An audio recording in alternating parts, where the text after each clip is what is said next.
story. Luna learns to cross safely. Luna, Bobo, and Max arrive at the crossing, and Luna stops at the curb. Bobo gently reminds Luna that we stop before we cross.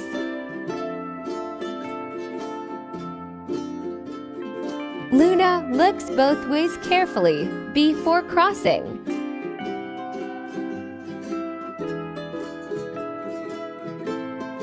Luna waits calmly with Bobo and Max for the safe moment to cross. Luna begins to cross carefully on the zebra crossing.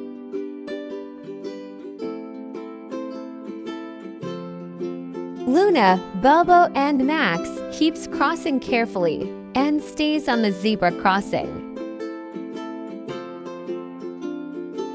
Luna reaches the other side safely and feels proud.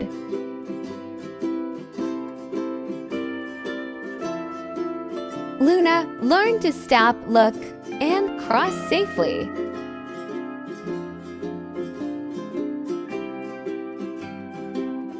Hope you enjoyed this story. Subscribe to Bobo and Friends for gentle preschool stories about kindness, safety, and good habits.